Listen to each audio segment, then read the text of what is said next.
Hey everyone, I hope that you are doing well. We are on a mission to go through the 4th edition Player's Handbook, and we're treating it as though it has just been released and it is the brand new D&D game that is out there, trying to look at it from the perspective of somebody who is maybe coming from an earlier edition of Dungeons & Dragons and see what they might think of it as the new release and what are the rules differences and all of that. And as well as from the perspective of somebody who is brand new to Dungeons & Dragons entirely, and this is their first exposure to the game and what they might think about this set of rules, and maybe dig a little deeper than what they might have heard otherwise. So that's what we're trying to do. I've been going through it, really focused on the things that we need in order to make good decisions about characters, because I want to start being able to create characters and have a lot of different types of characters that we create. And there's a lot of things that we need to know in order to make informed decisions for those characters. So I'm really focusing on that. And as a result, I'm skipping over a couple chapters that are more about playing the game, and I'll circle back to those a little bit later. So we are skipping over the chapters on rewards and the chapter on combat, and we'll circle back when we're going to talk about playing the game. The last chapter in the Player's Handbook is about rituals. So that is what we're going to focus on today, talking about everything about rituals. So the interesting thing with rituals is it's way at the end of the book. It's the very last section in the Player's Handbook. And I don't typically play spellcaster characters. I rarely play wizards. So, and rituals are definitely something that probably more aligns with somebody who wants to be that spellcaster, to be a wizard. And, you know, so it doesn't really cross when you're playing some of the other characters, though you can get a feat that makes you a ritual caster, and you can certainly use rituals, and there's ritual scrolls that can come into play for any character. But because of the way I've typically played the game, it's not been something that I've really come across or really looked into in great detail until I was doing this walkthrough of this book and really looking at some of these rules and seeing how you use rituals and what they are and everything. So, and it was really interesting to me. It's another case of where I looked into it and I realized there was a whole aspect of this game that I was not paying attention to. That was really kind of cool, and I like the way that it's set up. So I want to go into that as we look through this. We'll talk about some of that stuff. But you know, of course, as we go, I may get some of the things wrong because, you know, I am, you know, looking at some of this stuff and maybe not covering all the things correctly or overlooking something. So please leave those down in the comments if you are interested, and let me know what your thoughts are about those the things where maybe I'm glossing over something a little too quickly, or maybe I interpreted some of the rules incorrectly. I'm curious what some of the different perspectives are. But let's take a look at it. So let's flip over to the actual chapter itself, and let's take a look at what rituals are. So rituals are essentially, they are the more complex spells that you might cast. They take longer to cast than a spell, and they have usually effects that will last longer than a spell's effects will last. The most distinguishing feature of them is they're probably the things that you would not be using during combat. So as like a wizard, you would be using your Magic Missile, your Ray of Frost. These are spells that you get as part of being a wizard, and as you level up, you get access to more of those, and they're more combat related. Rituals are things that you would use more outside of combat. So there are things like Animal Messenger, Arcane Lock would be another one. You can enhance or enchant an item to make it a magic item, things like that. So there are things that you're not necessarily in the middle of a combat encounter needing to do, but they're things that come in handy as a spellcaster that you might want to use. So that's basically what a ritual is. I looked in the Player's Handbook for 3rd edition, and I could not find a reference to rituals in there. I don't know if it's something that maybe came along later on in 3rd edition that they then adapted into 4th edition, or if it is brand new in 4th edition. So if anybody has any information on that, please do share that in the comments if you have some experience with the prior editions.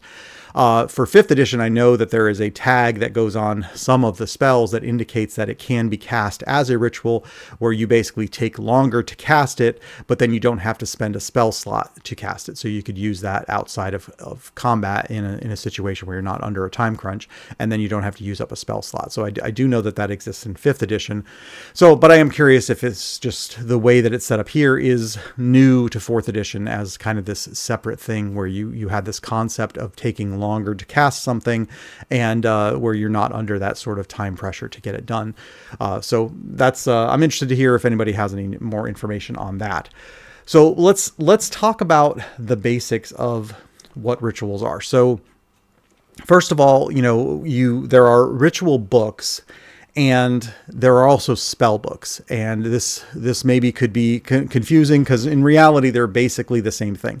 If you go back and look at the adventuring gear, you'd see that you could buy a ritual book and you could see that you can buy a spell book, and they're basically identical. They have the same number of pages, and certainly in the case of a spell book, I don't really know for sure if you could say the same about a ritual book.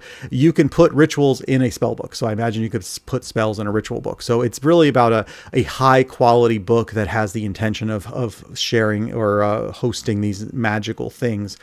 So they work basically the same way, but they have two different names when you purchase them from the adventure gear section. So I couldn't find anything that said that you couldn't mix and match them, but it does sound like from what's listed here that you could actually put a ritual inside a spell book. So if you have a spell book, you don't need to go out and buy another book. You can just use your spell book for your rituals.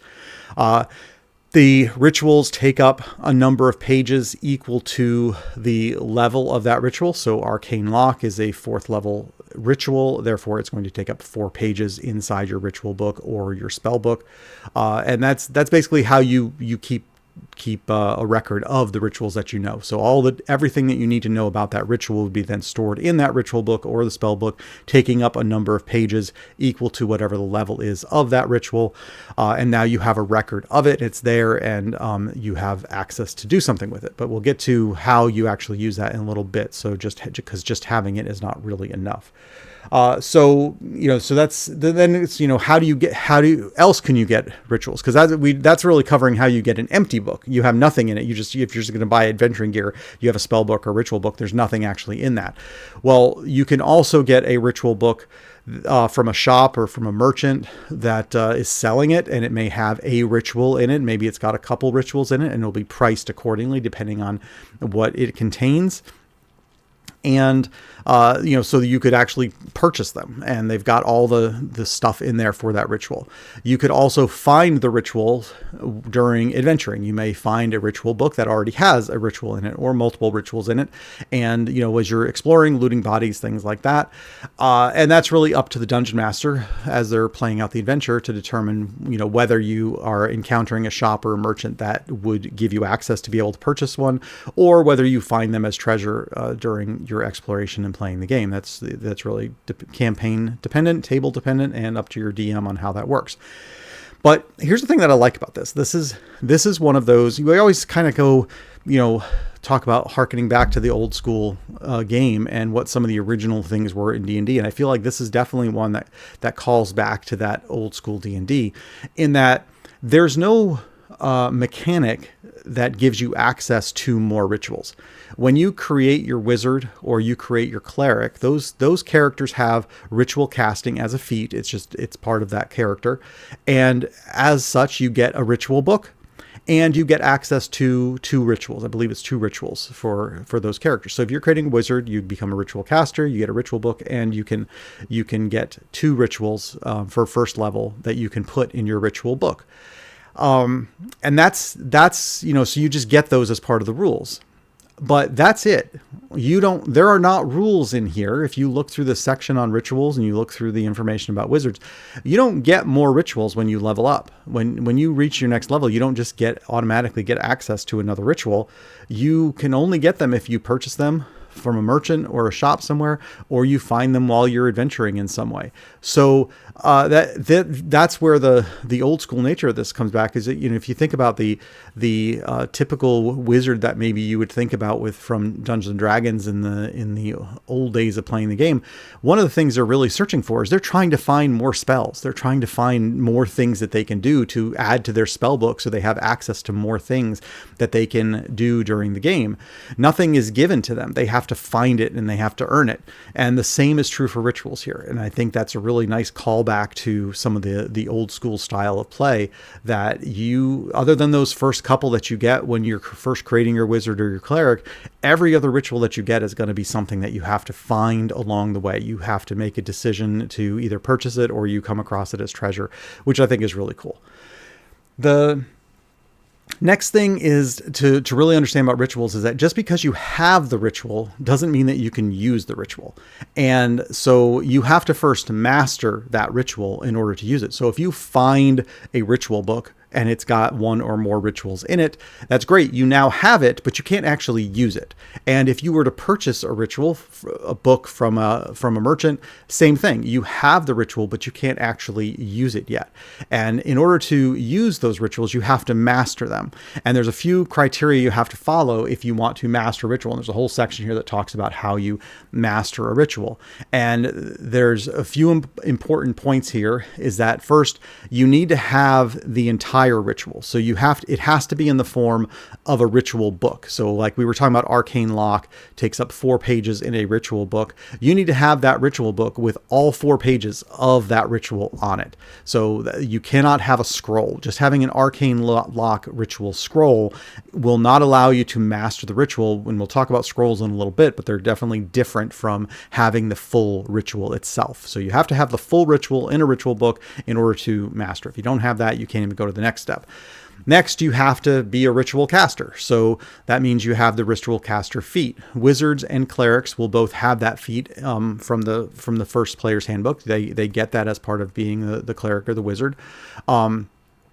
If you are choosing other feats, you're a different character, you can choose a feat that makes you a ritual caster. There's prerequisite, but you can be a ritual caster while being a different class. And that allows you to be able to master rituals.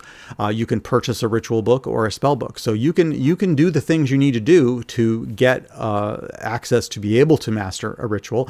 And again, this is one of those things that's nice about 4th edition is that you're not really locked in. You have, as the player, you have a lot of options to kind of, choose the things you want your character to be able to do.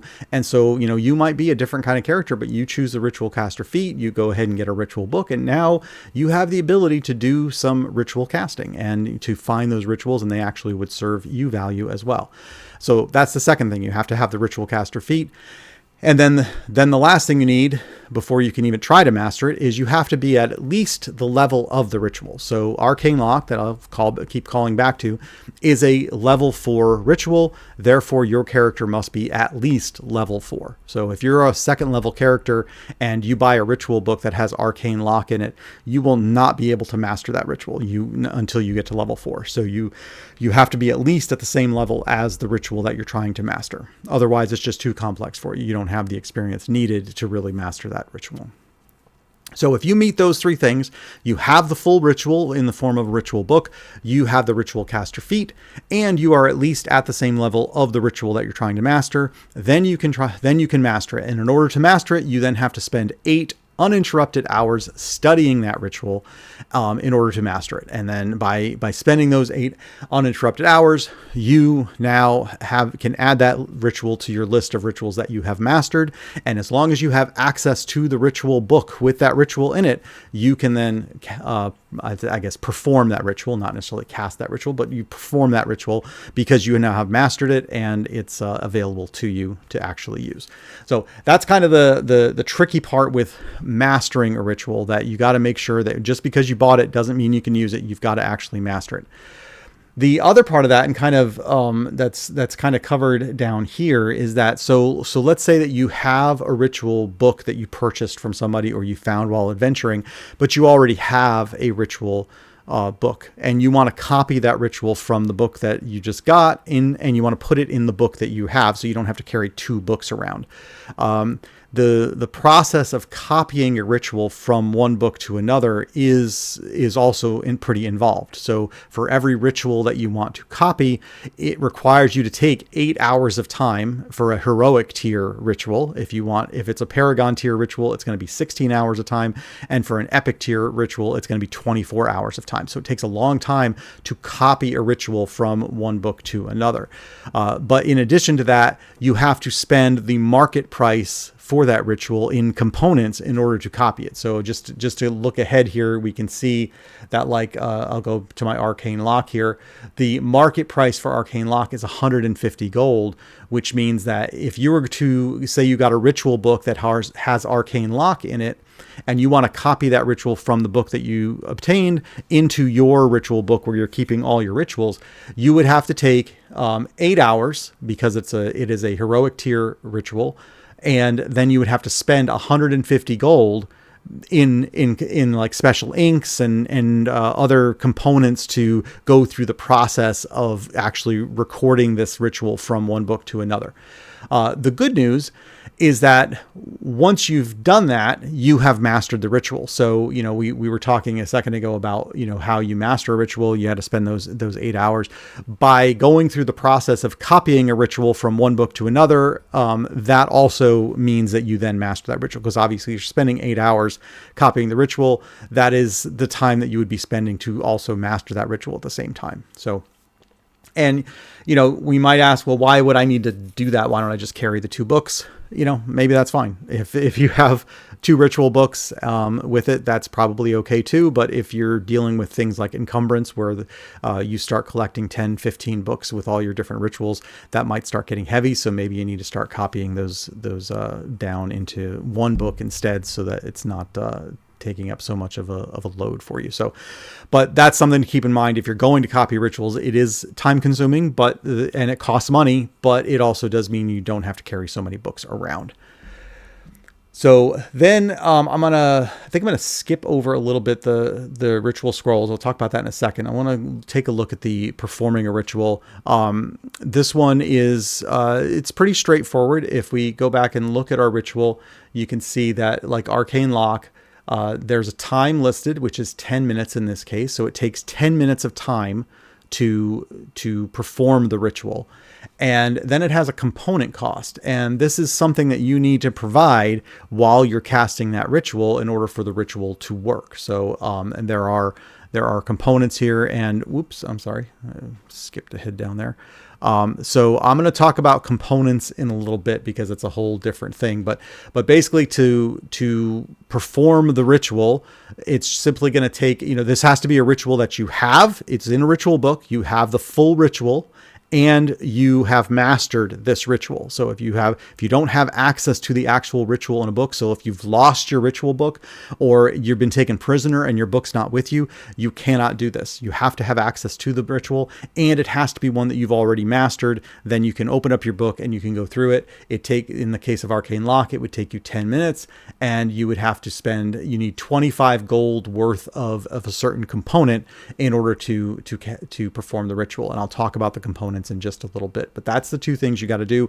Once you've done that, then Arcane Lock is active. And in the case of Arcane Lock, how long does it last? Well, it's permanent, because you're putting this lock on something, so it's there.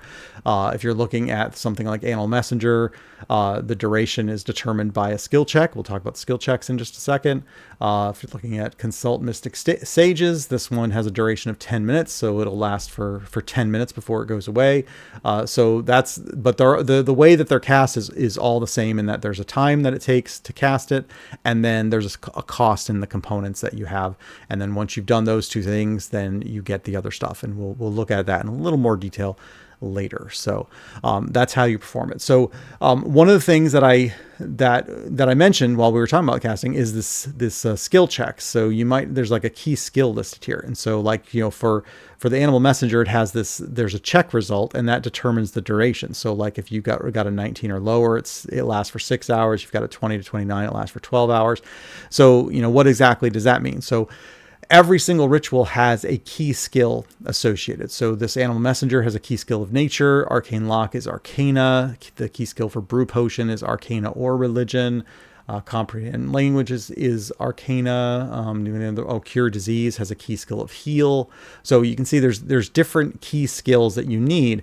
And you'll notice a lot of them have these tables where you're basically going to roll a check with that key skill, and that's going to determine the effectiveness of this ritual. So if we kind of come back to Animal Messenger, as we said, the duration on it just says special, because what you're going to do is you're going to roll a nature check, and that nature check is going to determine how long that ritual is going to last.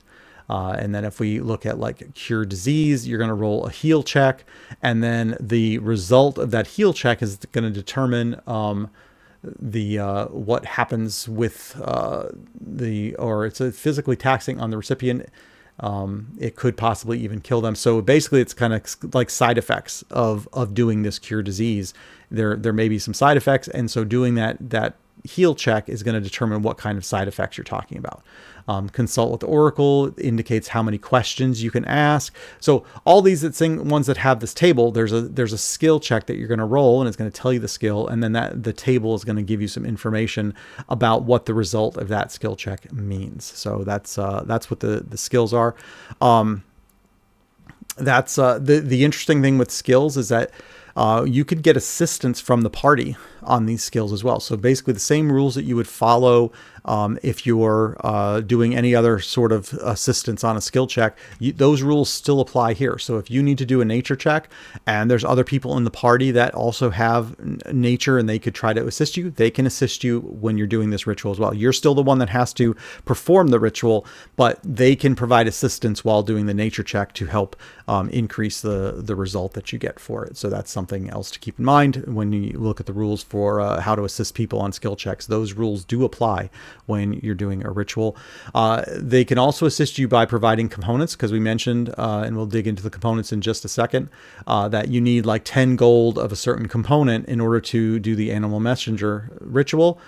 If you don't have 10 gold of that component, but somebody else in the party does, they could provide you with some of that component to help you with it. So, and they all have different costs, and will require different components. And, so you may not have the right ones, but other people in the party do. They can share those, and now you've got access to perform the ritual. And again, you have to still perform it, but the rest of the party can help you with that. All right, before I get into components specifically, I do want to talk about scrolls. Scrolls are kind of a cheat sheet for a ritual, because we've talked a lot about how you need the full ritual in a ritual book in order to perform that ritual. And it spells out every single thing that has to be done for that ritual. A ritual scroll is an abbreviated form of the ritual, and it's only a single page. And it really is kind of like they've started performing the ritual and captured some of the magic and put it into this scroll. And so it contains just enough information to finish casting it. And that's why you can't take a scroll and copy it into a ritual book, because there's not enough information there. It only has enough information for you to finish casting the ritual and get the effects of it. It doesn't have enough information that you could then put it into a ritual book.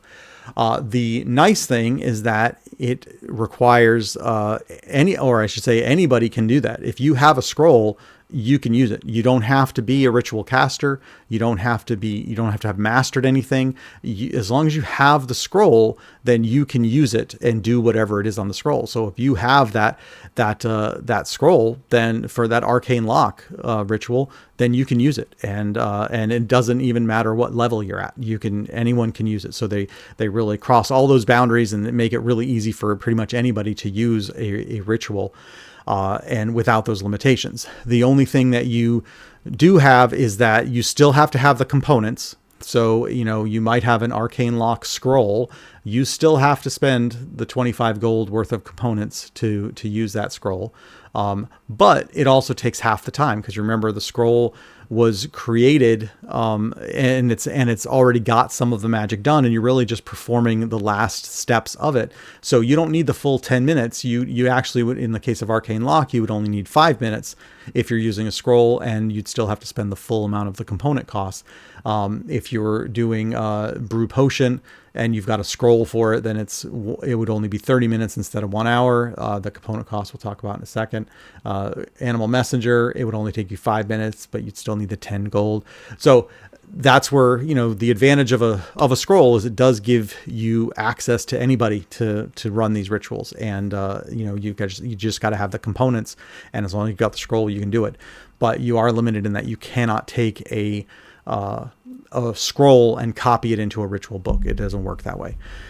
Now, the follow-up question to that is, well, how do I create a scroll? And so the way that you would create one is if you essentially need twice the amount of time to actually create the scroll. So you'd have to have the ritual in a book, and you will have to have mastered that ritual. And then what you do is you take twice the amount of time. So in the case of like Animal Messenger, it was 10 minutes. You would need 20 minutes, and you would spend the same amount of gold as the ritual costs, and you would build that scroll. It's pricey, so you'd only do that if you really have a reason for why you want to do that. There might be a case where you're needing to split the party for something, and there's a ritual that you have, but you're not going to be with the person who would need to use that ritual. And so maybe it's something you want to give them that ritual as something that they can do while you go off and do something else, or anything like that. Or, it's not really going to be something that's going to make you money, because you're going to have to spend money to make that scroll. So, but there could be things that come up during the course of an adventure where you need to create a scroll. And so as long as you've mastered that ritual, and you have it you have possession of the book and where it is, and you got to take twice the amount of time, and you still got to spend the gold that you would need for that particular ritual, then you can create a scroll for it, and now you've got a free scroll for people to use, and anybody can use it. So that's how you would create the scrolls. So that's the gist of those. The piece that I find really interesting in this is the components, and I've kind of glossed over the components a couple times during this conversation. But you can see that every ritual has a component cost. So Arcane Lock, 25 gold component cost. And for Animal Messengers, 10 gold. For Brew Potion, it says special. And I'll talk about that in a second. Comprehend Language is 10 gold. Consult Mystic Sages is 400 gold. So it's got a component cost. So, but what is that? What is it you're actually needing to spend? And what that's actually telling you is that you have to have that amount of a certain component in order to perform this ritual.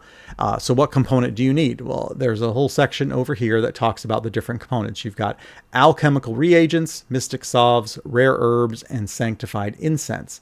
So those are your 4 components that you're working with here. And what you want to look at is the key skill that you have for the ritual. And there's 4 key skills in play. There's Arcana, Heal, Nature, and Religion. Animal Messenger has a key skill of Nature. Therefore, the component that it needs is rare herbs, because that is the key skill for the component you need when you have a key skill of Nature is rare herbs. So what you need is 10 gold worth of rare herbs. When you have a key skill of Nature, you're going to need that amount of rare herbs in order to perform the ritual. For Arcane Lock, the key skill for Arcane Lock is Arcana. And so if you look over here, that means alchemical reagents. And it says the component cost is 25 gold.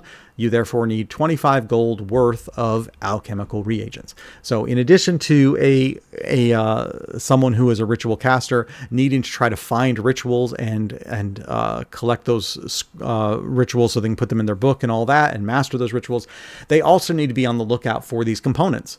So you want to try to find, maybe as some treasure somewhere, you're finding alchemical reagents, you're finding mystic salves, or you're finding a merchant where you can buy these things, and you're going to be carrying these with you and then keeping track of how much of them you have. And then whenever you are going to perform a ritual, say Arcane Lock, it's going to need alchemical reagents. You need 25 gold worth, and hopefully you've got your 25 gold worth of alchemical reagents, and you can use those to cast Arcane Lock. So that's the idea with the components. And you can see that like Brew Potion has a key skill of Arcana or Religion, so you can use either one of those, but it has just special listed as the cost. So how much do you need? Well, that depends on what potion you're brewing. So you'd have to go back to the magic item list and look at the potions that are out there and which one are you trying to create. Like, so a potion of healing, it costs 50 gold. You need 50 gold worth of either alchemical reagents or sanctified incense, because you can use either arcana or religion, and so you can use either alchemical reagents or sanctified incense, but you need how the amount that you need depends on what potion it is you're trying to make. And so the same applies to the rest of these. So Cure Disease, the key skill is Heal, and therefore for Heal you need Mystic Salves, and so you need 150 gold worth of Mystic Salves. Discern Lies is Religion, so that's going to be the Sanctified Incense. You need 140 gold worth of Sanctified Incense. So that's how the components work. And that, you need a certain amount of those components. You're going to need to be trying to collect those components, and that's what you use while you're performing the ritual. Now, those that are keen-eyed will notice that I didn't talk about the Residum. We talked about this when I was talking about magic items, in that if you use the disenchant magic item ritual, then on a magic item, then what it does is it turns that magic item into dust, and that dust is called Residum. And you collect that, and the amount of Residum you get is equal to 1/5 of whatever the value is of that item. So if you have like a first level magic item, those usually go for 360 gold, and 1/5 of that is 72 gold. If you were to use disenchant magic item on that magic item, then it would turn that magic item into dust, and you would end up with 72 gold worth of Residum. And so you now can collect that. Well, and what does that do for you? Well, the Residum is basically the type O blood of components. So it can be used in place of any one of these. So if you are going to perform the Arcane Lock ritual and you need 25 gold of alchemical reagents, but you don't have any alchemical reagents on you, then, ordinarily you'd be out of luck. But by golly, you just managed to come upon, 100 gold worth of Residum. Well, that you can use 25 of that in place of your alchemical reagents, and it serves the same purpose. So it's the universal donor of components for rituals. So that's another thing that you're going to want to be looking for as someone who's a ritual caster, is not only to have all these components, but in particular to try to figure out how you can get some Residum so that you can collect it. You'll notice I'm pronouncing it about 5 different ways because I saw some comments about how to pronounce it, but I'm still struggling with some of it. But the bottom line is, if you can have some of that Residum, then you can use it for any of the components that you need. So it's quite valuable for a ritual caster to have, so that you can use it to cast any ritual without having to keep lots of different types of components on you at any time. So, and I think that is the gist of it for the components. I think I think we covered really everything with this, so disenchanting the items, and that's really the what you get from these rituals. I really like the fact that it goes back to that kind of old school feel for something that is not just a mechanic. You don't just get these things. You have to find it. You have to not only find the ritual, but you have to find the components that you're going to need for the ritual. And you can decide if you actually want to create a scroll. Maybe there's a reason why it would make sense to spend a little time and create that scroll so somebody else can use it. And if you find a scroll, then there's value with that too, because now anybody can use that. So I think it's really cool. I mean, looking through these, it's it's something that I didn't really look into in great detail before, because I didn't typically play characters that needed this. But as I spent time looking at it here, I realized that it's something that really cool. And and as usual, just one more thing to point out, it's got the nice table that tells you most of everything in this book has these nice tables to kind of tell you every single ritual that's here, what that key skill is. And from that key skill, you can figure out which component is you're going to need for it. So you don't have to scroll through every single page in here to try to find exactly the one you're looking for. You've got a table that lists it out for you, which is nice. So, but it's kind of like looking through the spell list in other versions of the game. It's just they've split out the ones that are not really the combat type ones and put these ritual rules around it, which I think work perfectly fine. I know there's some folks have made comments about the cost of them and things, but I think they're fine. I think I like it. I look through it, and as with anything, there's probably places where they could tighten it up a little bit, but I think it works really well. So that's it's definitely something that when I looked at it, I didn't have much experience with it, and it took me a few read throughs to really understand it, because it was brand new to me, really. And so understanding a lot of the details of how you get them, how you use them, how you create scrolls, what this component cost is. That part was really interesting for me.